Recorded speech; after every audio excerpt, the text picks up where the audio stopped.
So treasure assets, it's a fascinating subject. I know that you've done a lot of research in it. Just tell me, in these economic times, are people more interested in putting their money into treasure than other things?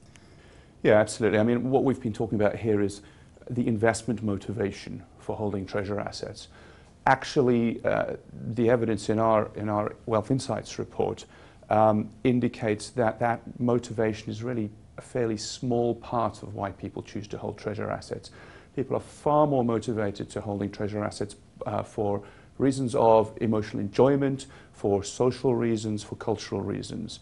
And these are very good reasons for holding treasure assets. Buy artwork, by all means, because you like it. You may also get an investment return.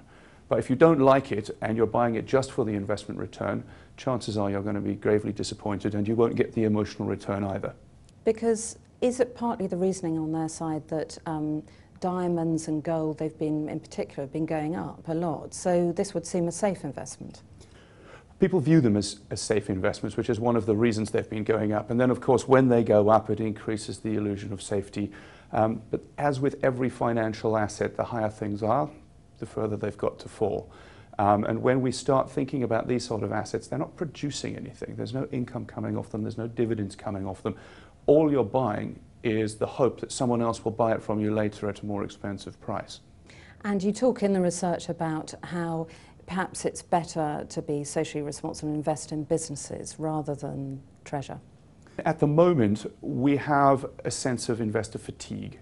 Markets have been going up and down dramatically for a number of years. We've got the Eurozone crisis hanging over our heads. We've got the US fiscal cliff hanging over our heads. That fatigue is leading people to be very nervous of taking risk. That's one of the reasons that people are pushing into assets that are perceived to be safer, treasure assets being one example of those. But the other implication of this is that people are not putting their capital to productive use in the economy. They are not going out there and funding entrepreneurs and saying, I want to support an entrepreneur. Instead, I'm going to go and buy the artwork and hang it on my wall. Now, of course, that may have personal investment repercussions because the artwork may not be as good an investment as you think, but it also has repercussions of the fact that cash is being undeployed for productive use in the economy, which is itself going to be holding the economy back in the longer term. So tell me about Barclays. Why is this area so important for you? Well, I head up the behavioral finance unit at Barclays, and we've had a dedicated team for 6 years now.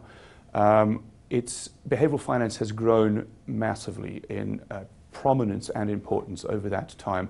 And for us, it's extremely important that we don't just talk about behavioral finance, we're actually doing it. We're deploying it in the solutions we give to clients, into our sales processes, into our systems. The portfolio you get should be different from the portfolio anyone else has recommended, not just based on your rational levels of risk tolerance, but on a whole host of your attitudes and personality traits that we now can measure in a very practical and useful way.